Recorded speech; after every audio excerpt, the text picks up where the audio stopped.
हम हमारा हक मांगते नहीं किसी से भीख मांगते, हम हमारा हक मांगते नहीं किसी से भीख मांगते। व्यवस्था तो इनसे करी नहीं जा रही है। अव्यवस्था को बढ़ाने के अंदर ये सरकार योगदान दे रही है। पिछले 12 दिन हो गए मगर प्रशासन इनकी समस्याओं को क्यों नहीं सुन रहा है। ना इनको कोई आश्वासन मिल रहा है, ना ही इनको इनके लिए कोई बात रखी जा रही है, ना प्रशासन इनसे कोई मिलने आ रहा है। अब आज मैं ये धरने पर आई हूँ। मुझे काफी दिन से मैं मीडिया में देख रही हूँ कि भाई नर्सिंग कर्मचारियों को है जो हटाया गया है, ये संविदा कर्मी है। 4 सालों से, पिछले 4 सालों से ये कंटिन्यूस मानव सेवा के काम में लगे हुए हैं और इनको इस कदर हटा दिया गया है बगैर सूचना के। और 8,000 सैलरी दी जाती है। इतनी कम सैलरी में भी ये किस तरह से अपने आप को लेके चल रहे हैं, काम कर रहे हैं। मानव सेवा का काम है तो ये लोग क्या कर रहे हैं समझ नहीं आ रहा है। बिना किसी सूचना के इनको हटाना, इतना कम मानदेय, एक सेवा भावना से इस पेशे से जो जुड़े हुए हैं।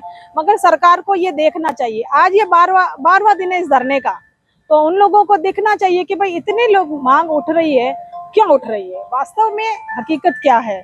इन हकीकत को समझना चाहिए। इतने 8,000 में घर खर्च चलाना कितना मुश्किल होता है, तो इस चीज को उनको समझना चाहिए। अगर सरकार 12 दिन के धरने को भी नहीं समझ रही है और आज जो हर जगह हालात इतने बिगड़ रहे हैं, चाहे कोई भी समस्या हो, चाहे जनहित के मुद्दे हो, हर कहीं पर भी अव्यवस्था ही दिखाई दे रही है।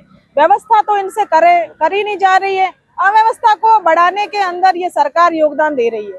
जो एक सेवा भावना से ये जुड़े हुए थे, आज गवर्नमेंट हॉस्पिटल में अपन देखे कितनी भीड़ है, मगर उसको भी नहीं देखा जा रहा है क्योंकि उनको जन समस्याओं से कोई सरोकार ही नहीं। वो लोग तो बिल्कुल ही इस तरह से हम नेगेटिव काम ही करेंगे। पता नहीं किस सोच के साथ में गवर्नमेंट आई है।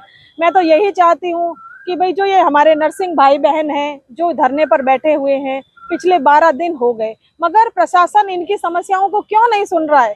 ना इनको कोई आश्वासन मिल रहा है, ना ही इनके लिए कोई बात रखी जा रही है, ना प्रशासन इनसे कोई मिलने आ रहा है। मेरा प्रशासन से यही निवेदन है कि भाई इन नर्सिंग कर्मियों का ख्याल रखा जाए, इनको देखा जाए, इनकी बात को सुना जाए, क्योंकि ये एक सेवा भावना का काम है। इस सेवा भावना से इसका प्रभाव है जो हॉस्पिटल के सारे काम पर पड़ रहा है। तो जनता को समस्याएं हो रही है। जब जनता की समस्याओं को नहीं सरकार देख पा रही है तो सरकार करेगी क्या। सरकार जब आती है, तब पार्टी, जब इलेक्शन होते हैं तो सरकार जनता से वादे करती है कि हम आपकी सुख सुविधाओं का ध्यान रखेंगे, आपके लिए ये व्यवस्थाएं करेंगे, आपके लिए ये सुविधाएं करेंगे। मगर जो हॉस्पिटल जैसी सुविधा है, हर एक इंसान, एक छोटा बुखार भी आता है तो वो सीधा हॉस्पिटल दौड़ता है। अगर हॉस्पिटल के अंदर नर्सिंग कर्मी नहीं होंगे, डॉक्टर्स नहीं होंगे, अगर हॉस्पिटल का जो सिस्टम है वो फेल हो रहा है तो उसका सीधा प्रभाव आम जनता पर पड़ रहा है। तो मेरा सरकार से निवेदन है कि वह इन नर्सिंग कर्मियों से बात करें और इनके लिए जो व्यवस्था हो सकती है तो वो करें और इनकी नौकरी है जो वापस से बहाल की जाए।